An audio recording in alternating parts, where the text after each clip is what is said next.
गांव के ऊपर एक ऊंची पहाड़ी पर एक पुरानी हवेली थी।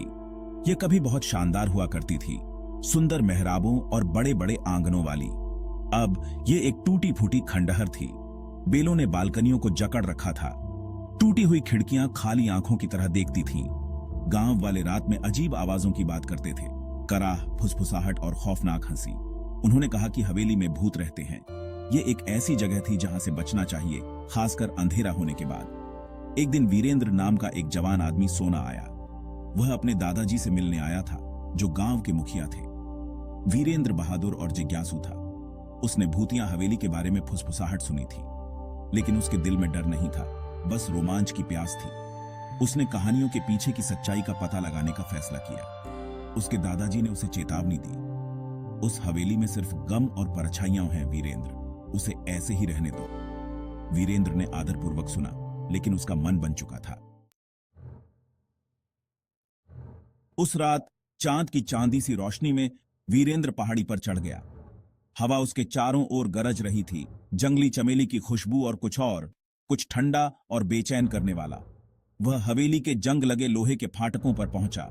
वे अंदर बुलाते हुए कराह उठे। वह ऊंचे आंगन में दाखिल हुआ। हवा भारी हो गई, एक अनदेखी उपस्थिति से भरी हुई। फिर उसने उसे सुना, हवा में बहती एक धीमी सी सिसकी। ऐसा लग रहा था कि यह आंगन के उस पार से एक सूखे हुए कुएं के पास से आ रही है। वह सावधानी से आवाज की ओर बढ़ा। उसका दिल उसकी छाती में जोरों से धड़क रहा था।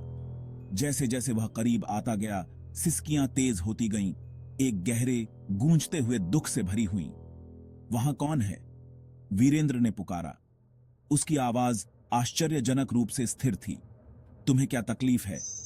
हवा का एक झोंका उसके चारों ओर घूम गया और उसने एक फुसफुसाहट सुनी, धीमी लेकिन स्पष्ट, मेरी मदद करो प्लीज। वीरेंद्र आवाज का पीछा करता हुआ हवेली में घुस गया। मकड़ी के जाले उसके चेहरे पर छा गए और धूल उसके पैरों के चारों ओर घूम गई। उसने एक लंबे गलियारे में प्रवेश किया। टूटी हुई खिड़कियों से चांदनी अंदर आ रही थी, जिससे दीवारों पर लंबी नाचती हुई परछाइयां पड़ रही थीं। वह महसूस कर सकता था कि आंखें उस पर लगी हैं, उसकी हर हरकत को देख रही हैं, हर कदम धीमा सोचा समझा था। उसने डर दिखाने से इनकार कर दिया, हालांकि उसका दिल उसकी पसलियों से टकरा रहा था। फुसफुसाहट तेज होती गई, उसे हवेली के भीतर गहराई तक ले जाती गई। वह सड़ते हुए फर्नीचर से भरे कमरों से गुजरा।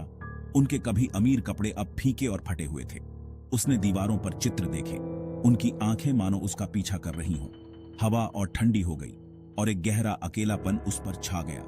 वह आगे बढ़ता रहा, आवाज और तात्कालिकता की बढ़ती भावना से आकर्षित। उसे उस दुख के स्रोत को खोजना था जिसने हवा में व्याप्त कर रखा था। आखिरकार फुसफुसाहट उसे गलियारे के अंत में एक कमरे तक ले गई। चांदनी ने कमरे को एक अलौकिक चमक से नहलाया था। बीच में एक अकेली आकृति फीकी पड़ चुकी चटाई पर बैठी थी। यह एक महिला थी। उसकी पीठ उसकी ओर थी। उसके लंबे काले बाल उसकी पीठ पर बिखरे हुए थे। उसने एक सफेद साड़ी पहनी हुई थी, जो चांदनी में चमक रही थी। जैसे ही वीरेंद्र ने देखा, वह धीरे धीरे मुड़ी और वह हाँफने लगा। उसका चेहरा सुंदर था, लेकिन एक गहरे दुख के साथ उकेरा गया था। उसकी आंखें बड़ी और चमकदार, दर्द की गहराई लिए हुए थीं, जिससे वीरेंद्र का दिल दुख गया। तुम कौन हो? उसने पूछा। उसकी आवाज मुश्किल से फुसफुसाहट थी। तुम यहां क्यों फंसी हो? महिला ने उसकी ओर देखा। उसकी आंखें आशा की एक झिलमिलाहट से भर गईं। मेरा नाम रूपा है, उसने कहा।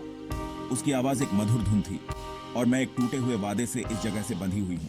रूपा की कहानी प्यार और विश्वासघात की कहानी थी। उसकी सगाई हवेली के मालिक से हुई थी, जो एक अमीर लेकिन क्रूर व्यक्ति था। शादी के दिन वह उसे वेदी पर छोड़कर भाग गया था। दिल टूटा और अपमानित रूपा ने उसी कमरे में अपनी जान दे दी थी। वीरेंद्र ने सुना। सहानुभूति से उसका दिल भारी हो गया। मुझे शांति पाने में आपकी मदद करने के लिए मुझे क्या करना होगा? वीरेंद्र ने रूपा के पिता को खोजने में कई दिन बिताए। उसने सीखा कि वह आदमी अपराध बोध और दुख से भस्म होकर अपनी बेटी की मृत्यु में अपनी भूमिका के लिए प्रायश्चित कर रहा था। वीरेंद्र ने उसे एक नदी के किनारे ध्यान करते हुए पाया। उसने रूपा की कहानी, उसके दर्द, उसकी माफी के बारे में बताया। बूढ़ा रोया, पछतावे और राहत के आंसू उसके गालों पर घुल मिल गए। साथ में वीरेंद्र और रूपा के पिता हवेली लौट आए। बूढ़ा व्यक्ति अपनी बेटी की आत्मा से बात की। उसने माफी मांगी, अपने प्यार और पछतावे का इजहार किया। हवेली में शांति की भावना छा गई। रूपा एक कोमल गर्म रोशनी से नहाई हुई मुस्कुराई। धन्यवाद, उसने फुसफुसाया। तुमने मुझे मुक्त कर दिया। हवेली अब दुख की जगह नहीं थी। वीरेंद्र ने दिखाया कि सच्ची हिम्मत दया और करुणा में होती है।